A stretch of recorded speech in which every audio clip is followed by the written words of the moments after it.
दोस्तों, एक बार एक बहुत ही दुखी व्यक्ति एक महात्मा के पास आकर कहता है, मैं अपने जीवन से बहुत दुखी हूँ। मैं अपनी बीवी बच्चे और अपने परिवार को भी खुश नहीं रख सकता। मैं अपने लिए भी कुछ नहीं कर पा रहा। कभी कभी तो मुझे अपनी जिंदगी को खत्म कर देने का मन करता है। आप इतनी साधनाएं करते हैं, इतनी तपस्याएं करते हैं, क्या आप मुझे कोई ऐसा मार्ग बता सकते हैं जिससे मैं अपने बुरे वक्त से बाहर आ सकूं? मेरा समय बहुत बुरा चल रहा है। 2 वक्त की रोटी का इंतजाम करना भी मेरे लिए बहुत मुश्किल हो गया है। अब आप ही बताइए कि ऐसे वक्त में मैं जिंदा रहूं तो कैसे रहूं? कैसे अपने परिवार को खुश रखूं? कृपया करके कोई साधारण सा तरीका बताने की कृपा करें ताकि मैं आसानी से समझ सकूं, क्योंकि मैं बहुत पढ़ा लिखा नहीं हूं। अगर आप बड़ी बड़ी ज्ञान की बातें करेंगे तो शायद मैं कभी समझ नहीं सकता। ये सुनकर महात्मा ने मुस्कुराते हुए कहा, तुम एक काम कर सकते हो मेरा। उसने सामने की तरफ इशारा करते हुए कहा कि उस ऊंची पहाड़ी पर एक मंदिर है और उस मंदिर के पास चींटियों का एक घर है जहां पर हजारों चींटियां रहती हैं। तुम्हें सुनने में बड़ा अजीब लगेगा, लेकिन वो चींटियां उस मंदिर की जमीन को खराब कर देती हैं, उस मिट्टी की उपजाऊ शक्ति को खत्म कर देती हैं, जिसके कारण वहां पर कोई भी पेड़ या कोई भी घास पनप नहीं पा रहा। तुम मेरा एक काम करो, उसके बाद मैं तुम्हें तुम्हारे सारे सवालों के जवाब दूंगा। तुम 7 दिन तक रोज उस पहाड़ी पर जाओ और उस चींटियों के घर को तहस नहस कर दो, उसको तोड़ दो।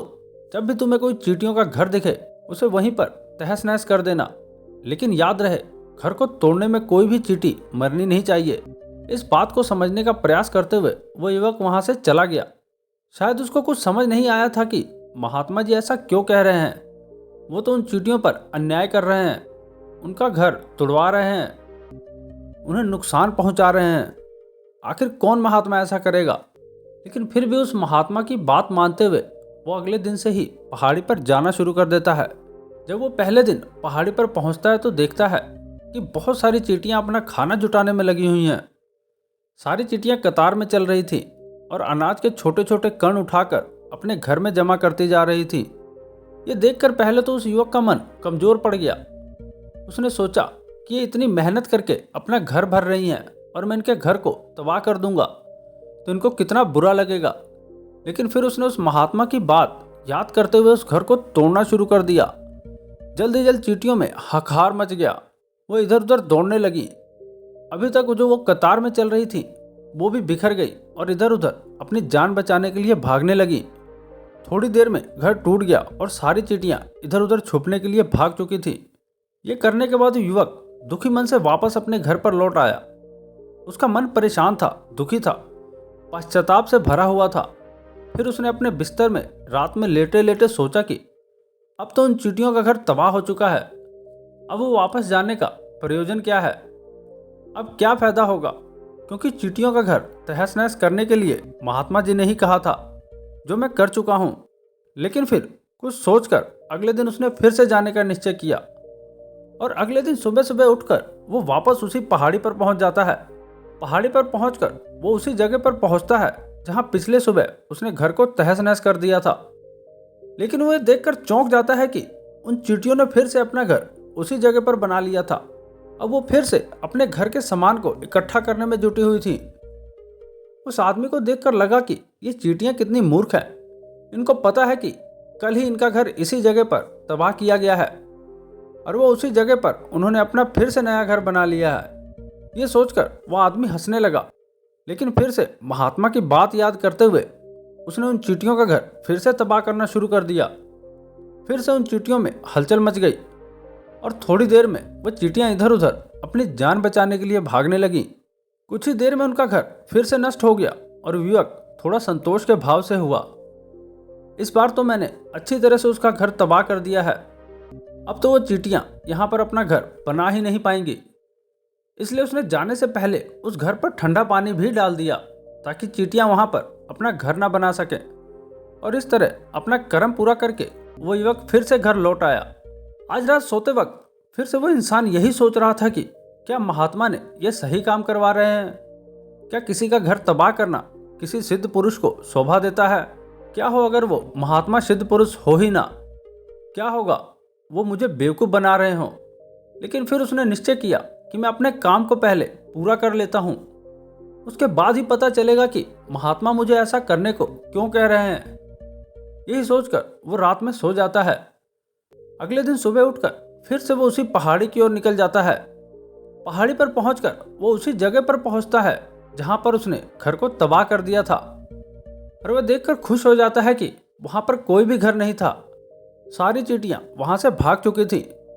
अब उसने सोचा कि अब मेरा रोज रोज का आने का क्या प्रयोजन, क्योंकि चींटियां तो अपना घर बदल चुकी हैं और महात्मा जी ने मुझे 7वें दिन आने के लिए कहा था। लेकिन आज तो तीसरा ही दिन है, अब बाकी 4 दिन वापस आने का क्या प्रयोजन।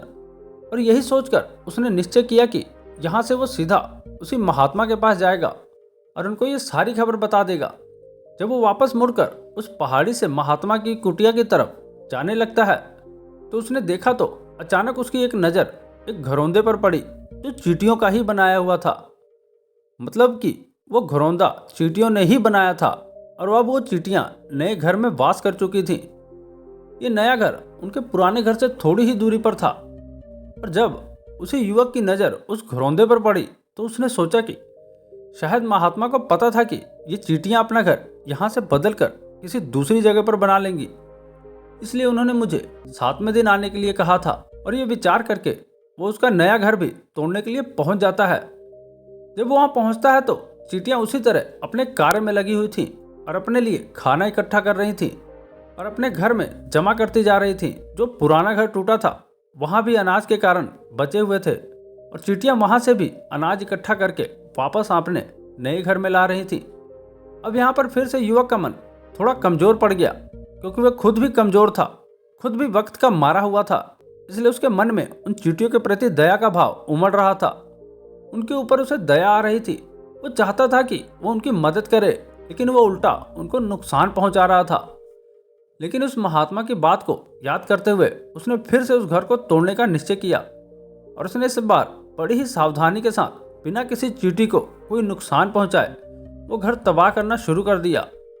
वक्त थोड़ा ज़्यादा लगा, क्योंकि किसी भी चींटी को नुकसान ना पहुंचाने की शर्त महात्मा ने पहले ही रखी थी। इसलिए उसको बड़ी सावधानी के साथ उन घरों को तबाह करना था। लेकिन आखिरकार उसने उस घर को भी तबाह कर दिया और उस घर को तबाह करने के बाद इस बार वो पहले से भी ज़्यादा दुखी था, क्योंकि उसने उसका नया घर भी तोड़ दिया था। वो इन चींटियों को बसने ही नहीं दे रहा था और वो अब अपने आप को शैतान या दानव समझने लगा था। लेकिन फिर भी उस महात्मा की बात को मानते हुए वो अपने घर पर दुखी मन से वापस आ गया। रात में सोने से पहले एक बार उसने फिर से सोचा कि मैं कितना बड़ा शैतान हूँ, कितना बड़ा दानव हूँ।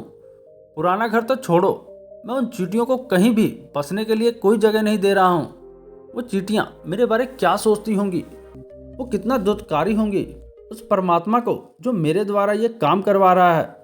लेकिन फिर भी उसने अगले दिन जाने का निश्चय किया और अगले दिन सुबह सुबह वह फिर से वहां पहुंच गया। वो ये देखकर फिर से आश्चर्यचकित रह गया कि इस बार चींटियों ने एक और नई जगह पर अपना घर बना लिया था, जो पहले से भी ज़्यादा ऊर्जा के साथ काम कर रही थी। और उन्होंने एक रात में ही पहले से भी ज़्यादा बड़ा घर बना लिया था और अब वो फिर से अपना अनाज और खाना इकट्ठा करने में लगी हुई थी। ये देखकर उस आदमी को लगा कि ये चींटियाँ किस मिट्टी की बनी हुई हैं। मैं इनको बार बार यहाँ से भगाने की कोशिश करता हूँ और ये वहीं पर अपना घर बना लेती हैं। क्या इनको पता नहीं है कि मैंने यहाँ पर कभी बसने नहीं दूंगा। ये चींटी दिखने में इतनी छोटी हैं, लेकिन फिर भी ये मुझसे हार नहीं मान रही हैं। बड़ी ताज्जुब की बात है, मैं इस बार उनसे गुस्से में उस घर को तहस नहस करना शुरू कर दिया। लेकिन इस बार तहस नहस करते हुए वो चींटियाँ वहीं पर मर गईं, उसके पैरों तले कुचल दी गईं। कुचलने के बाद जब वो अपने अहंकार से बाहर आया तो उसने देखा कि गुस्से में उसने उन चींटियों को कितनी क्षति पहुंचा दी है। उसका मन पश्चाताप से भर गया और वह रोता हुआ अपने घर की तरफ बढ़ गया। रात में सोते वक्त उसने सोचा कि मैं उन चींटियों पर बहुत ज़्यादा अत्याचार कर रहा हूँ, अब इससे ज़्यादा अत्याचार नहीं कर पाऊंगा।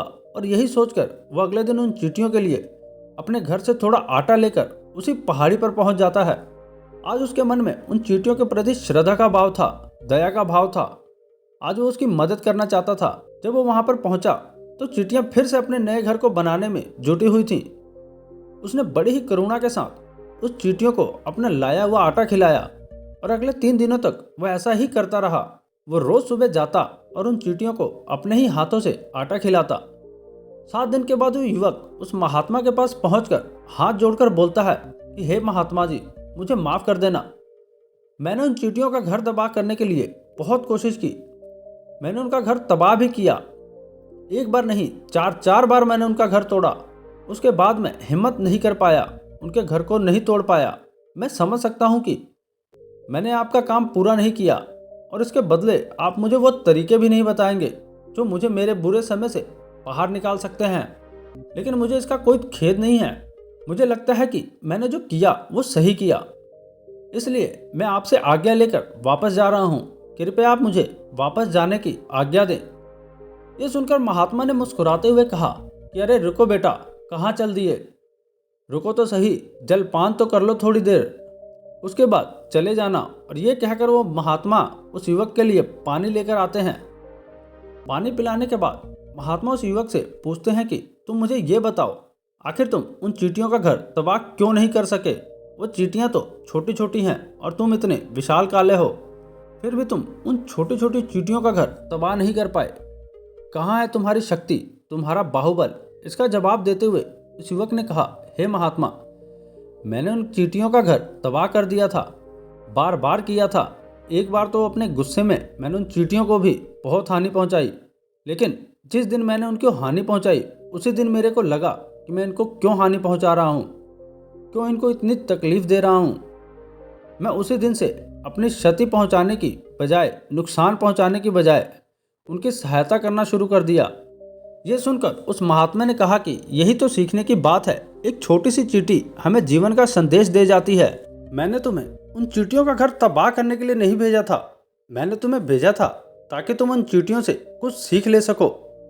तुम्हें क्या सीख मिली उन चींटियों से, क्या मुझे बता सकते हो? ये सुनकर उस युवक ने पूरी कहानी बयां कर दी। पूरी कहानी सुनने के बाद महात्मा ने मुस्कुराते हुए कहा कि बेटा, पहली सीख जो इन चींटियों से लेने की थी वो ये थी कि तुमने कितनी बार उनके घर को तोड़ने की कोशिश की, कितनी बार ही प्रयास किया कि उसका घर तबाह हो जाए, लेकिन वो हर बार अपना नया घर बना लेती थी। उन्होंने कभी भी हार नहीं मानी। अगर वो हार मान लेती तो चींटियां तुम्हें वहां पर मिलती ही नहीं, क्योंकि जीवन ही उनकी कर्मशीलता है। लेकिन हम मनुष्य 1-2 बार हार मिलने पर ही टूट जाते हैं, हताश हो जाते हैं और फिर जीवन में प्रयास ही नहीं करते। और कुछ लोग तो अपनी जिंदगी को खत्म करने पर उतारू हो जाते हैं। लेकिन तुमने जानवरों में एक बात देखी होगी कि वो अपने जीवन को खुद से स्वयं कभी नहीं खत्म करते। तुमने कभी नहीं सुना होगा कि किसी जानवर ने आत्महत्या कर ली है, चाहे वो जानवर कितना भी भूखा क्यों ना हो, कितना ही दुखी क्यों ना हो, लेकिन वो अपने जीवन के लिए हमेशा संघर्ष करता रहता है। लेकिन वहीं पर दूसरी तरफ हम मनुष्य 1-2 बार हताश होने पर ही अपना जीवन खत्म कर लेते हैं। जीवन तो कर्मशीलता है, कर्म करने का नाम है। जीवन और मृत्यु आखिरी विश्राम है, परम विश्राम है। इसलिए मृत्यु से पहले कर्म करना कभी मत छोड़ना, क्योंकि मृत्यु के बाद तो तुम परम विश्राम में ही चले जाओगे। तो उससे पहले कर्म करना क्यों छोड़ रहे हो, क्यों हताश हो रहे हो? अगर तुम्हारा एक घर टूट गया है तो दूसरा घर बनाने का प्रयास करो, कोशिश करो, और कोशिश करने वालों की कभी हार नहीं होती। ये तुम उन चींटियों से देख चुके हो। देखने में तुमसे वो कितनी छोटी हैं और तुम इनसे कितने बड़े हो, लेकिन उनका मन तुम्हारे मन से इतना बड़ा है, इतना विशाल है, इतना दृढ़ संकल्प है कि इनकी बार बार घर टूटने पर भी उन चींटियों ने कभी हार नहीं मानी।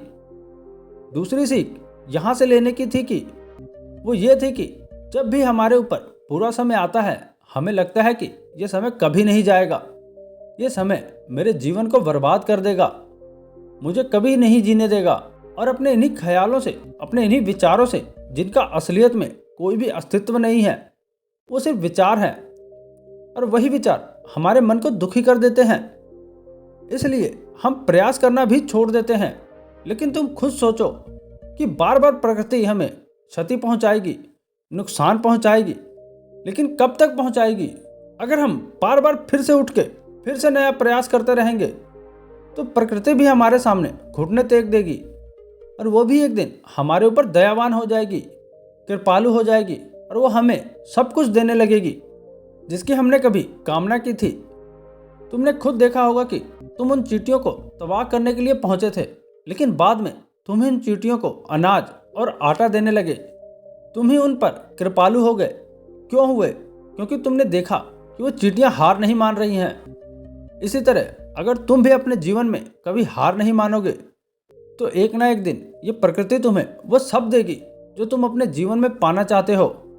इसलिए दो सीख याद रखना, कर्मशीलता, कार्य करते जाना, और दूसरा कि एक ना एक दिन प्रकृति तुम्हारी उस कर्म का परिणाम तुम्हें जरूर देगी। तो दोस्तों, आशा करता हूँ कि ये कहानी आपको पसंद आई होगी। अगर ये कहानी आपको अच्छी लगी है तो नीचे कमेंट बॉक्स में ज़रूर बताएं, और हमारे इस वीडियो को लाइक करके हमारे इस चैनल को सब्सक्राइब जरूर करें ताकि ऐसी और मोटिवेशनल वीडियो आपको मिलती रहे। तो मिलते हैं अगली वीडियो में। धन्यवाद।